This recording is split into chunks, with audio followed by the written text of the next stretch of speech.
자, 여러분, 오늘 로마서 강의 세 번째 시간입니다. 저희가 지금 3주째 로마서를 보고 있어요. 로마서는요, 다른 성경 강해보다 어렵습니다. 왜냐하면 제가 전에도 사도행전을 저희가 6개월 동안 본 적이 있었는데, 사도행전은 계속해서 이야기가 나오니까 새로운 이야기에 대해서 우리가 나누면 돼요. 여러분, 로마서를 보시면 아시겠지만 이야기는 하나도 없습니다. 이건 그냥 신학 집이고 설교 집이에요. 그래서 이제 내용을 스토리 없이 우리가 하려니까 상당히 어렵습니다. 게다가 또 어려운 이유는요, 여러분이 이 얘기를 거의 다 알고 있어요. 왜냐하면 기독교의 가장 중요한, 여러분이 어렸을 때부터 주일학교 와서 배웠던 것은 다 로마서에 있는 내용들입니다.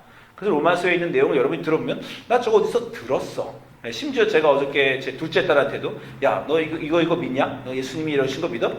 자기가 다 안대. 그러니까 애들이 다 이 로마서의 내용은 알고 있어요. 그런데 이 로마서의 내용을 제가 지난 시간에도 말씀드렸지만 얼마나 깊이 아느냐가 우리가 기독교를 얼마나 잘 깊이 이해하고 있느냐입니다. 로마서가 새롭게 읽힐 때마다 제가 역사가 바뀌었다, 이런 말씀을 드렸어요.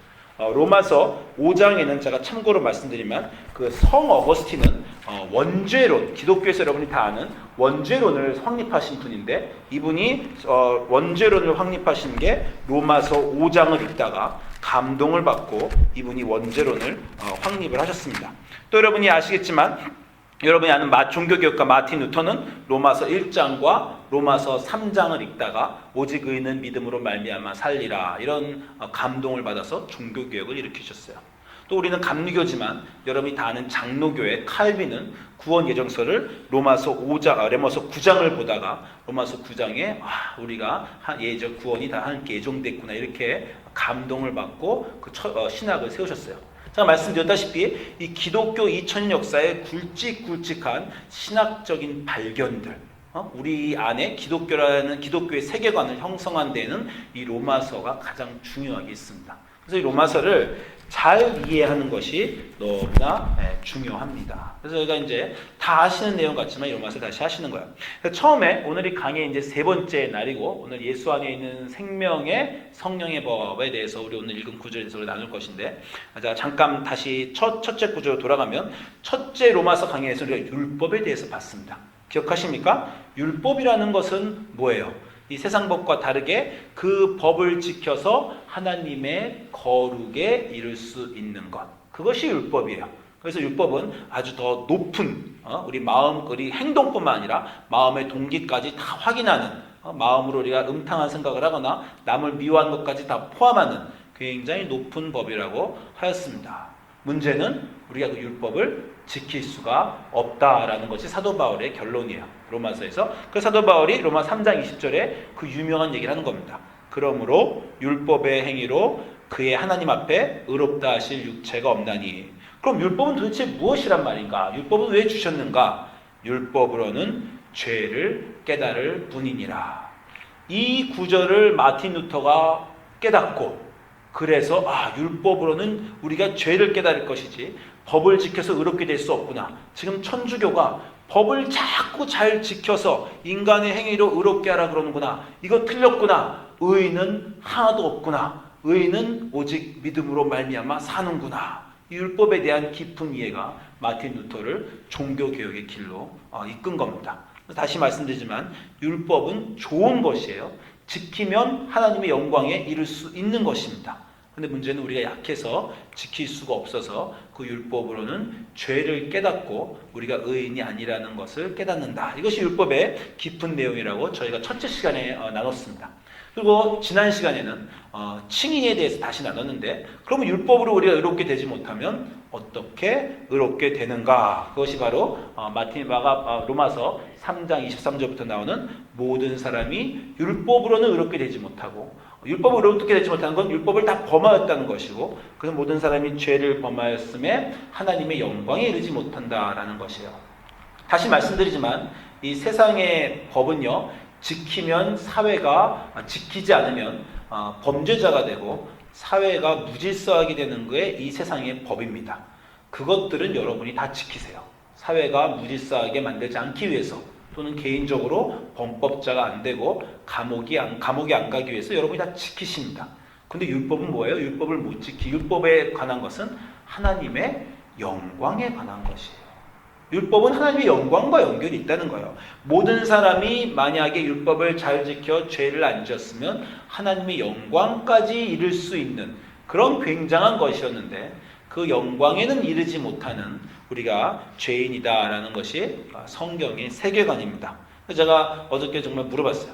야, 우리 딸, 우리 죄인 맞냐? 우리 딸이 그냥 이제 주일학교에서 그냥 조금씩 배웠을 텐데 아직 이렇게 하나님을 깊이 영접하고 막 그러지 않았을 텐데도 아빠 우리 죄인이지? 그렇게 딱 이렇게 대답을 하더라고요. 그래서 제가 딸한테 물어봤습니다. 그래서 너가 그걸 잘 배워서 네가 죄인이라는 것이 너의 인생에 어떤 변화를 가져오냐? 우리 딸이 고개를 이렇게 죄인이지 거기까지밖에 못 가요. 그렇죠? 우리도 많이 거기까지밖에 못 가는 경우가 있습니다. 모든 사람이 죄를 범하였음에 하나님의 영광에 이르지 못하였다. 이것이 기독교의 세계관인데 그런데 그리스도 예수 안에 있는 속량으로 죄사함으로 말미암아 하나님의 은혜로 값없이 의롭다 하심을 받았다. 이것이 복음이라고 우리가 이제 지난 2시간 동안에 나눴습니다. 이 구절은 너무 유명해서 여러분이 꼭 아셔야 돼요. 로마서 3장 24절부터 25절 Justification by faith 믿음으로 의롭게 된다는 구절을 핵심입니다. 로마서 3장 23절부터 24절 모든 사람이 죄를 범하였음에 하나님의 영광에 이르지 못하였더니 그리스도 예수 안에 있는 성령으로 말미암아 하나님의 은혜로 값없이 의롭다 하심을 되었느니라. 이게 거의 로마서를 대표하는 구절이고 제가 한 구절만 더 찾으면 로마서 5장 8절에 우리가 아직 죄인 되었을 때 그리스도께서 우리를 위하여 죽으심으로 하나님께서 우리에 대한 자기의 사랑을 확증하셨느니라. 이게 복음이라는 것입니다. 잘 보세요. 연결이 되어 있습니다. 세 명의 등장인물이 나오죠. 누가 있어요? 우리가 있고 예수님이 있고 하나님이 있으십니다. 그죠? 그리고 그 세 명의 등장인물에 하나씩 속성이 있습니다. 우리는 뭐예요? 우리는 죄인. 예수님은 뭐예요? 예수님은 십자가에서 우리의 죄를 위해 죽으심. 하나님 뭡니까? 그 예수님이 십자가에 달려 돌아가신 것이 그래서 우리의 죄를 사여 주신 것이 하나님의 사랑에 대한 확증이라는 것입니다. 이것이 성경 전체 다예요. 성경을 요약하면 우리 인간의 죄들, 그 죄의 역사들, 그리고 그것을 해결하시기 위해 오신 예수님과 그 예수님의 십자가에서의 돌아가심, 그리고 그 자기 아들까지 주시며 우리의 죄를 구원하시고자 했던 그 하나님의 역사를 통한 우리의 인생을 통한 그분의 사랑, 이것을 요약하고 있는 것이고, 말씀드렸다시피 여러분이 이 내용은 사실 좀 다 알고 있습니다. 여러분이 교회에 오면 제일 먼저 배우는 게 바로 이 내용이에요. 우리의 죄와 예수님의 십자가와 하나님의 사랑이라는 것입니다. 그런데 이 구절이 너무 중요하고 이 구절을 제대로 이해할 때 우리의 인생이 변한다라는 것이에요. 지난주에 우리가 바로 이 구절을 가지고 설교했던 베드로의 설교를 보지 않았습니까? 베드로가 성령 받고 한 설교의 결론이 이렇다고 했어요. 그런즉 사도행전 2장 36, 37절에 이스라엘 온 집은 확실히 알지니 너희의 죄, 인간의 죄, 너희가 십자가에 못 박은 그 예수. 그런데 그 예수님을 하나님이 살리셔서 우리의 주와 그리스도가 되게 하셨다. 그래서 너희가 구원받은 것이고 하나님의 사랑이 이렇다라는 좀 전에 말한 로마서 8장을 5장 8장을 베드로는 또 베드로의 말로 설교를 해낸 것이에요. 다시 말씀드리지만 이것이 복음이고 이것을 들으면 감동이 와야 된다는 겁니다. 왜냐하면 그 당시 있었던 일을 보세요. 베드로가 성령에 힘입어 이 말씀을 설교하자 사람들의 반응이 어땠습니까?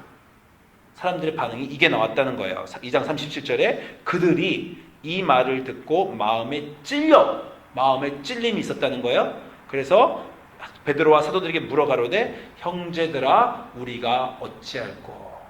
저는 아마 기독교에서 가장 중대한 질문이 아닌가 싶습니다. 사도행전 16장에 간수도 이 질문을 바울과 실라에게 했죠. 선생들아 우리가 어찌할꼬. 이 사람들은 베드로에게 형제들아 우리가 어찌할꼬.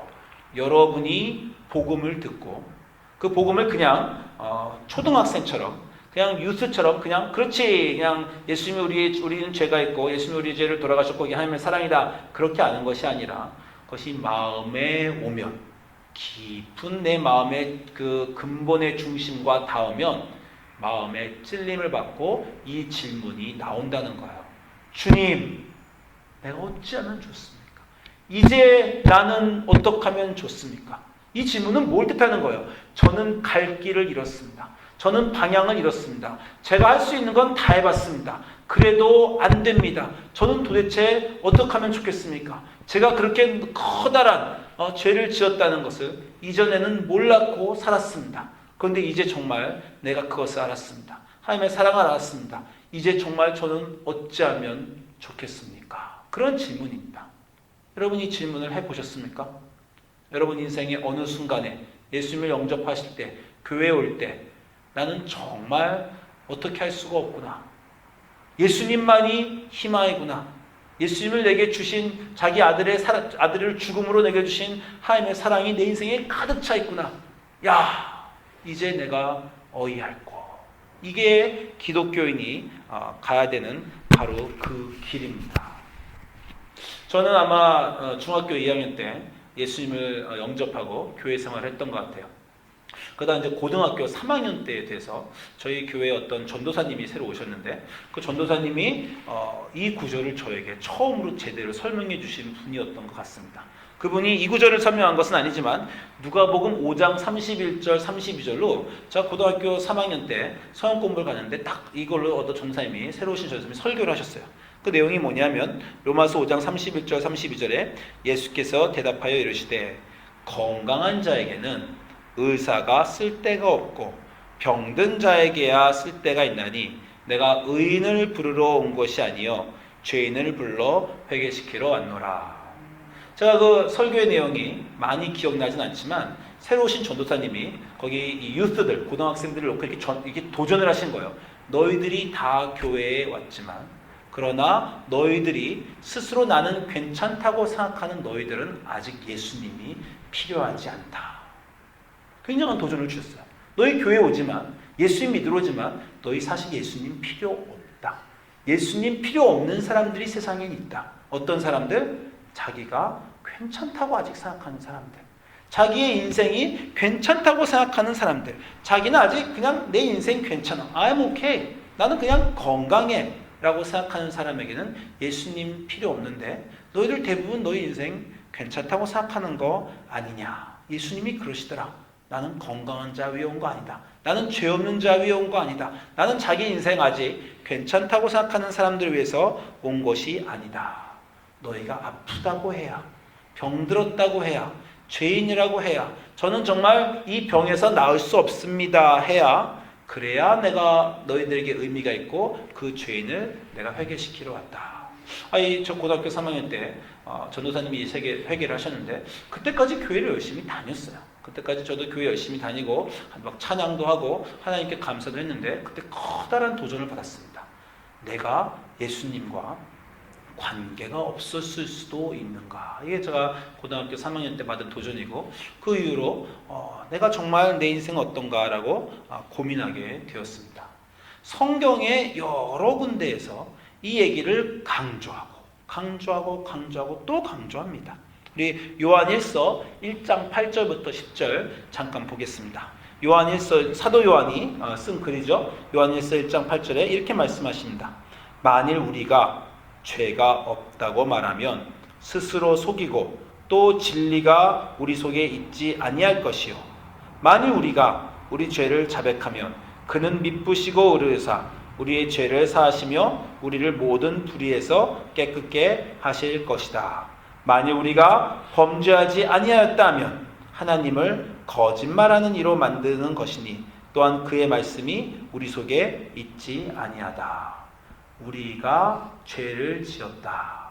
너희 죄 때문에 그 죄를 해결이 안 돼서 예수님이 하나님이 이 세상에 오셔서 돌아가실 수 있는 길 밖에는 없는 그런 커다란 죄가 우리 안에 있다.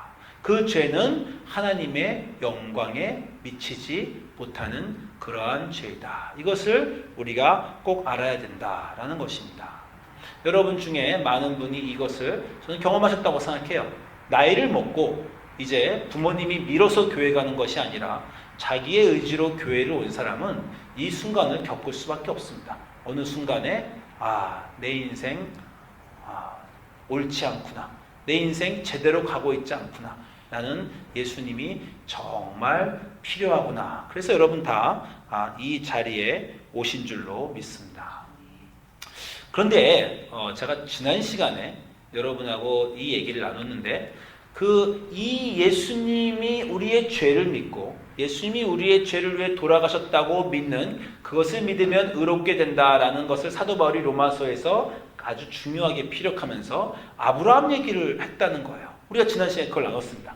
기억하십니까? 아브라함이 창세기에 있는 내용을 사도 바울이 한 번 더 얘기했어요.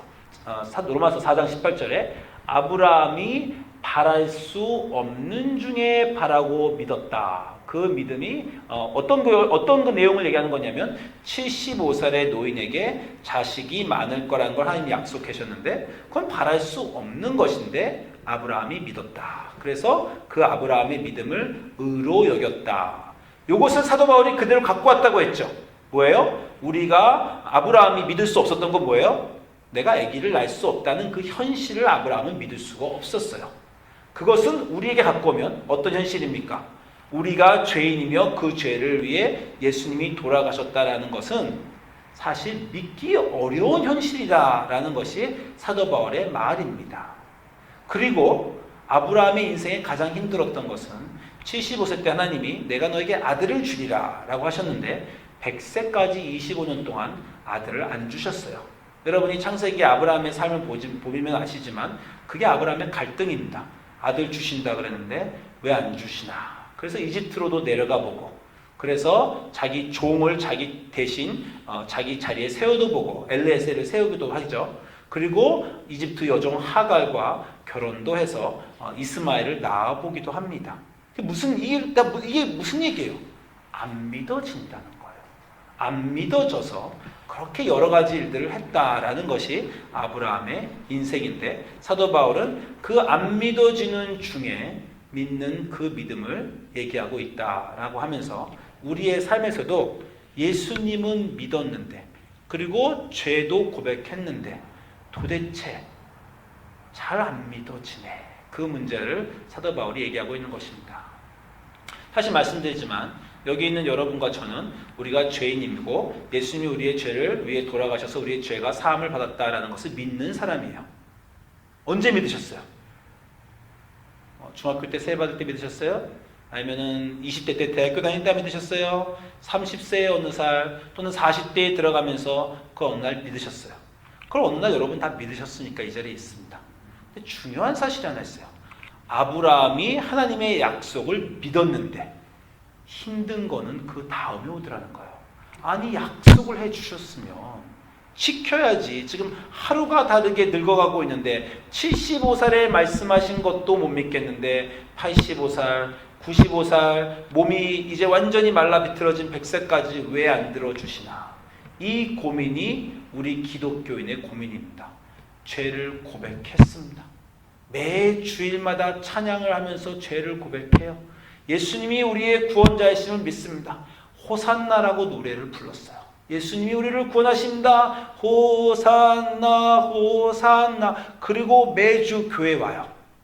그런데 그 아브라함의 현실이 우리의 현실입니다. 어떤 현실이에요? 구원의 기쁨이 없어요. 구원을 받았는데 여전히 인생이 나아지지 않았습니다. 죄사함을 받았는데 여전히 이번 주를 돌아보면 여전히 남을 미워하고 여전히 사랑하지 못하고 여전히 화낸 적이 많고 여전히 왜 나는 죄사함을 받았는데 아직 죄사함을 받은 인간이 되지 못했을까. 이것이 우리 인생의 지금 고민이고 그것이 우리가 믿기 어렵게 하는 그런 것이에요. 그것이 바로 오늘 사도 바울의 오늘 우리가 읽은 고백입니다. 로마서 1장 18절 우리가 읽은 부분 다시 가볼게요. 정말 이게 저는 이거 읽을 때마다 말씀드린 대로 주찬양 4집에 최덕신 지지가 내 기타를 치면서 내 속 내 안에 선한 것이 거하지 아니한 줄 이렇게 막 정말 노래를 부르시는 그 장면이 생각나는데 바로 그 장면입니다. 바울은 이미 예수를 믿고 이미 다마스커스로 가는 길에서 회심하고 이미 새 사람이 됐어요. 그렇죠? 그리고 로마서를 쓸 쯤에는 이미 전도 여행을 다니면서 예수님을 세상 곳곳에 하나님의 사랑을 전하는 그런 놀라운 신앙의 위임이었습니다. 예수는 믿기 전이 아니라니까요. 이미 예수님 믿고 회개하고 고백하고 그 위대한 신앙의 위인이 되었던 바울의 일상은 승리로 가득 찬 일상이 아니라 고통으로 가득 찬 일상이었다라는 거예요. 그 일상을 바울이 얘기합니다. 내 속, 내 육신에 도대체 선한 것이 거하지 않다. 내가 예수를 믿고 생긴 것이 하나 있는데 뭐냐면 선하고자 하는 의지는 생겼다는 거예요. 나도 이제 예수님처럼 살아야지. 나도 이제 남을 사랑해야지. 나도 복음을 전해야지. 그 선을 원하는 것은 내게 있으나 도대체 왜 안 일어나는가 내 삶에서. 여러분 똑같죠? 사랑하고 싶죠? 원수도 사랑하고 이웃도 사랑하고 내게 있는 것을 나누어 주면서 구원의 기쁨으로 살고 있는데 왜 내 삶에는 여전히 구원이 있지 아니하는가? 내가 원하는 것은 분명히 선을 행하는 것인데 그런데 왜 나는 자꾸 선을 행하지 않고 악을 행하고 죄를 짓는가? 그러나 그래서 내가 원하지 않는 것을 행하면 정말 이건 내가 하는 게 아니야. 이건 내 안에 거하는 죄가 그것을 하는 것이다. 내가 한 법을 깨달았노니 선을 행하는 것은 나에게 있으나 그러나 그 나에게 악이 함께 있는 것이다. 내 속사람으로는 하나님의 법을 즐거워하되 내 지체에서 내 육체의 죄의 법이 나를 사로잡아온다. 좀 똑같은 말을 계속해서 하고 있죠. 내 안에 선한 의지가 있는데 또 죄의 욕망도 있어서 그 두 가지가 계속 싸워서 그것이 나의 삶이다. 그래서 그 삶의 결론이 뭡니까? 7장 24절에 오라 나는 공고한 사람이다. 여러분 이걸 가지고 여러분이 가장 사랑하고 기독교에서 가장 사랑받는 그 찬양이 써졌어요. 무슨 찬양이 써졌습니까? 나 같은 죄인 살리신 주 은혜 고마워. A wretched man like me. 나 같은 죄인, a wretched man like me. 여기 영어로 오라 나는 공고한 삶이다. A wretched man. 그럼 그 말이 바로 다 부서지고 파손한 공고한 사람이라는 말이 나 같은 죄인 살리시라는 거기에 바로 이 구조에서 나온 겁니다. 오라 나는 wretched man이다. 오라 나는 공고한 사람이다. 그래서 이 사망의 몸에서 누가 나를 구원하겠는가. 자, 여러분 기독교에 대해서 다시 말해보겠습니다. 우리는 죄인이었어요. 그렇죠? 예수님이 그러나 우리의 죄를 갚아주시기 위해서 십자가에 달려 돌아가셨습니다. 그리고 우리는 그것을 믿었어요. 그래서 우리는 죄사함을 받았습니다. 믿습니까? 아멘. 그게 복음이에요. 근데 여러분이 여기서 크게 착각하시지 말아야 될 것이 하나 있어요. 죄사함을 받은 것이지 죄인인 우리가 성인이 된 것이 아닙니다. 이게 커다란 착각이에요. 우리도 이런 거 착각하고 이 세상 사람도 착각해요. 이 세상 사람들이 기독교인을 보면서 야 기독교인 왜 저렇게 살아? 교회 가면 너희들은 착하게 살아야 될 거 아니야? 그렇게 기독교인 보고 말할 때는요. 그 사람들도 착각하고 있는 거예요. 뭘 착각하고 있는 거냐면 교회 간 기독교인들은 갑자기 뿅 성인으로 바뀐다 라고 그 사람들도 착각하고 있는 거예요. 우리도 교회 와서 예수 믿는 순간 내가 착한 사람으로 바뀐 것으로 착각하고 있습니다. 그렇지가 않습니다. 네. 예수님이 2000년 전에 십자가에 달려 우리를 위해 돌아가셨는데 우리는 지금 태어날 때 여전히 아담의 자손인 죄를 가지고 죄의 종으로 태어나는 그 안에 죄의 본성을 가지고 있는 사람으로 태어나는 겁니다. 예수님을 믿었어요? 죄의 본성을 갖고 있는 우리의 죄가 씻김을 받았어요? 그러나 그 본성이 없어지지 않습니다. 이게 우리의 착각이에요. 우리는 본성이 없어질 줄로 알아요. 그래서 예수님 믿었으니까 이제 내가 사랑하고 성령의 감동을 받았으니까 잘 살 줄 아는데 그 본성은 여전히 우리에게 있습니다. 그러면 뭐가 생겼어요? 그 본성과 싸우고자 하는 선한 의지만 생긴 거예요. 그게 여러분이 예수님을 믿을 때 생긴 일입니다. 그 전에 세상 사람들은요, 거룩에 대한 열망이 없어요. 그냥 범죄자가 되지 않기 위해서 세상 법만 지키면 돼요. 우리도 그 정도는 예수님 믿기 전에 살았어요. 예수님 믿고 하나님 사랑 고백하면서 우리 안에 생긴 것은 바로 그것입니다. 이제 나도 거룩게 이루고 싶어. 이제 나도 하나님처럼 하나님의 거룩에 이루고 싶고 예수님처럼 예수님의 그 사랑을 자기의 아들을 주신 그 사랑을 나도 실천하고 싶어. 나도 이제 원수를 사랑하고 싶어. 라는 거룩에 대한 소망이 예수님을 믿었을 때 생긴 거예요. 그래서 기독교인의 인생은 힘듭니다. 왜요? 다른 사람은 그 소망이 없는데 우리는 그 선한 의지 소망이 있어요. 소망이 있는데 죄의 본성이 그대로 있어요. 그래서 예수님을 믿은 기독교인의 삶은 어떤 삶이라고요? 선한 의지와 죄의 본성이 매일같이 부딪히는 삶을 사는 겁니다. 그래서 여러분이 교회에 오면서 제가 교인들에게 가장 많이 받는 질문이 이거예요. 목사님, 교회에 오는데 왜 마음이 계속 괴롭죠? 목사님, 예수님 믿었는데 왜 이렇게 내 인생은 계속 힘들죠? 그게 맞다는 거예요. 그게 당연하다는 거예요. 그 힘듦이 어떤 것이냐면요. 이제 여러분도 십자가를 지시기 시작하셨다는 거란 것입니다. 그 전에 예수님을 모르시기 전에는 예수님이 십자가와 여러분이 관련이 없어서 십자가를 안 지는 삶을 사셨어요. 그런데 이제 여러분이 예수님이 십자가를 마음속에 받아들이면서 예수님이 그러시잖아요. 나를 따라오려거든 너희도 너희의 십자가를 지어라. 예수님처럼 정말 십자가가 못에 들어가서 주란 일이 아닙니다. 그럴 수도 있어요. 어떤 분들은 정말 이슬람 국가로 선교를 갔다가 거기서 비참하게 순교하시는 분도 있습니다. 그런 분은요 육체로 십자가를 지신 분이에요. 그런 사람은 드뭅니다. 그러나 우리 모두 그렇지 않은 우리들도 매일 십자가를 집니다. 어떤 십자가예요? 예수님을 따르고자 하는 선한 의지, 그리고 그러나 그에 반대되는 악한 죄의 본성, 그것이 매일같이 부딪히는 그 고통의 십자가. 사도 바울이 로마서 7장에서 말하는 오라 나는 공고한 사람이다 라고 말하는 그 십자가, 그 십자가를 여러분이 지고 계신다면, 지난 한 주간 괴로웠다면, 지난 한 주간 그냥 사는데도 마음에 계속 찔림이 있었다면, 남들은 나보고 괜찮다고 하는데 나는 아직 괜찮지 않아서 더 거룩한 하나님의 기준에 있어서 더 낫고 싶은데 오늘 밤도 기도하면서 나는 왜 오늘도 화를 냈을까요?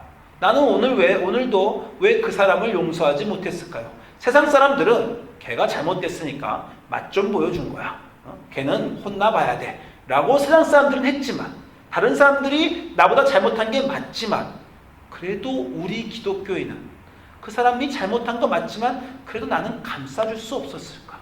그래도 나는 용서해 줄 수 없었을까? 그래도 나는 정말 예수님의 사랑이 내 안에 있어서 그 잘못한 그 사람을 사랑으로 받아줄 수 없었을까? 그때 내가 예수님이었다면 그때 나의 직장에서, 나의 가정에서 그 상황이 나아지지 않았을까? 라는 그 높은 거룩한 기준이 안에 있어서, 그래서 괴로웠다면, 그러면 여러분은 잘 사신 겁니다. 여러분의 일주일이 괴로웠다는 것이 여러분이 십자가를 지셨다는 것이고, 그래서 여러분이 예수님의 제자라는 증거라는 거예요. 여러분 한 주 동안 힘드셨습니까? 마음에 괴로우셨어요? 우리 존 웨슬리가 그렇게 말했어요. 존 웨슬리가 이 세상 사람들은 세상 사람들도 죄인이고 기독교인도 죄인인데, 세상 사람들은 actual sin, 실제적인 죄를 짓는 사람들이고, 기독교인들은 inner sin, 그 마음의 죄를 짓는 사람이다. 그 마음의 죄 때문에 고민하고 있는 것이 우리 기독교인이다라는 것이 존 웨슬리가 말한 것이에요. 그래서 여러분이 괴롭게 사셨으면 여러분은 잘 사신 겁니다. 갑자기 막 우울해지지 않으세요? 기독교인은 막 괴롭게 사는 것이 잘 살면 나는 행복하게 살지 말란 말인가?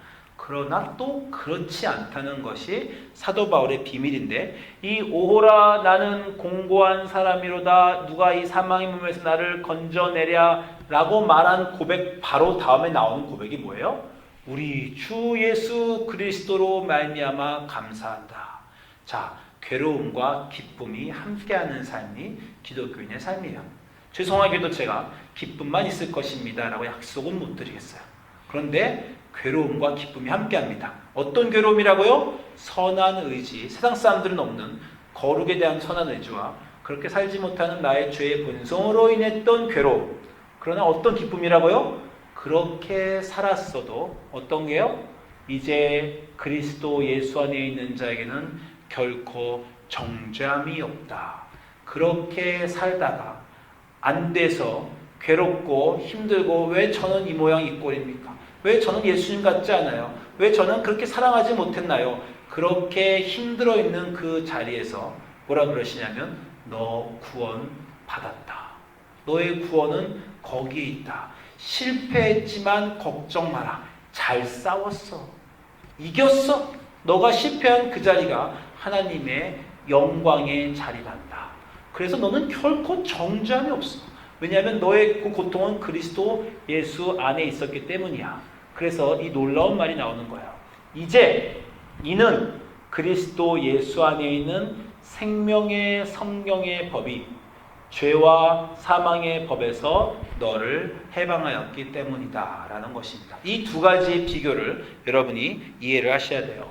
죄와 사망의 법은 뭡니까? 죄와 사망의 법은 이 세상의 법이에요. 여러분이 죄를 지으면 죄인이 된 겁니다. 바로 로마서 5장 12절에 한 사람 아담으로 말미암아 죄가 세상에 들어왔고 죄로 말미암아 사망이 세상에 들어와서 모든 사람이 죄를 지어 사망에 이르렀다. 이거는 죄와 사망의 법이에요. 예수님 전의 법입니다. 뭡니까? 죄를 지었으면 너 벌받고 그 죄로 인해서 지옥에 갈 수도 있고 사망에 거해라.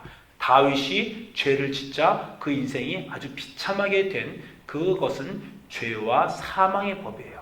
그래서 우리가 지금도 죄를 지으면서 괴로워하는 건 이 죄 짓고 나 크게 벌 받는 거 아닌가? 이제 하나님으로부터 버려지는 거 아닌가? 이제 예수님 실망시켜드린 거 아닌가? 나는 왜 이 모양인가? 내 인생 끝난 거 아닌가? 라고 생각하는 것인데 그것은 죄와 사망의 법이니까 너는 그것은 아니다라는 것이에요. 너는 뭐예요? 생명의 법이에요. 그 생명의 법은 뭡니까? 죄가 로마서 6장 14절에 죄가 너희를 주장하지 못하니 너희는 죄 안에 거하지 않아. 죄를 지어도 그 죄에 거하지 않아. 너희는 은혜 안에 있다라는 것이에요. 뭐입니까? 죄를 지어도 여전히 예수 그리스도로 인해서 우리가 은혜 안에 있다라는 것입니다. 그래서 로마니스에 우리가 말한 걸 아까 다시 말하면 만일 우리가 우리 죄를 짓지만 그러나 죄를 자백하면 하나님은 미쁘시고 오르사 우리 죄를 사하시고 우리를 모든 불의에서 깨끗게 하신다라는 것이요. 이게 바로 기독교의 회개의 비밀입니다. 우리는 매일 괴롭습니다. 죄를 지어요. 그러나 우리가 회개할 때 정말 똑같은 죄를 또 짓고 또 짓고 또 지으면서 나는 정말 희망이 없는가라고 생각하나 예수님 안에 와서 죄 지었습니다. 그냥 나 죄 안 지은 거 아니에요? 괜찮아요가 아니라 죄 지었습니다라고 고백하면 그분은 미쁘사 죄를 지은 사람들을 그 죄를 사하셔서 우리를 다시 사하시고 또 사하시고 100번도 사하실 수 있어서 계속해서 우리에게 희망을 주신다는 거예요. 너희 괜찮아. 너희 힘들었지만 괜찮아. 새로 시작할 수 있어. 매일 아침마다 새로 시작할 수 있고 인생은 새로 시작할 수 있고 그 새로 시작하는 깨끗함을 그리스도 예수 안에서 주신 것입니다. 자, 한 구절만 더 나오도록 하겠습니다. 그래서 로마서 5장 3절부터 4절에 우리의 인생이 이렇게 묘사됩니다.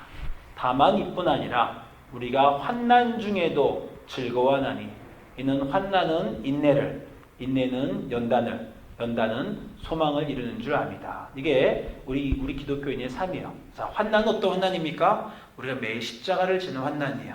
선한 의지와 악한 본성이 싸워서 왜 나는 이 모양인가? 라고 고민하는 것이 우리 인생의 환난이에요. 그 환난의 시간을 계속 겪으면서 그것을 하나님이 여러분에게 겪게 하신다는 거예요. 왜?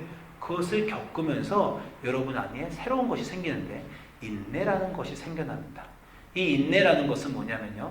다른 사람들을 참아주는 능력이 생겨요. 여러분이 매일같이 나는 왜 이래? 그러나 또 다시 시작하고 나는 왜 이래? 또다시 자꾸 이런 거를 계속해서 반복하는 사람은요, 정말 다른 사람 볼 때 쟤도 내가 겪는 그 고통을 겪고 있겠지. 쟤도 죄를 짓고 싶지 않았지만 죄의 본성이 할 수 없이 죄를 저렇게 하는 거지. 제가 정말 저렇게 발악을 하고 저렇게 못된 짓을 하고 저런 짓을 하는 것은 걔가 그래서 그런 게 아니라 걔도 그 안에 어쩔 수 없는 죄 때문에 힘들어하는 거구나. 너도 참 힘들지. 나도 힘든데 너도 힘들구나. 남을 견뎌주는 인내가 생깁니다. 그 인내가 생기는 여러분은요, 연단을 만든대요. 사실 이게 저는 한국말 번역이 안 좋은데 영어 번역이 좋습니다. 영어 번역은 뭐냐면요, patience가 캐릭터를 만든대요. 캐릭터라는 건 뭐예요? 여러분 성격이에요. 여러분이 어떠한 사람인가. 여러분 다 성격 있잖아요. 아, 쟤는 저런 성격이고 쟤는 저런. 성격보다 성품입니다. 성품. 여러분의 고통이 여러분에게 인내를 만들어내고 그 인내가 오랜 시간 쌓여서 아, 저 사람은 참 성품이 좋아.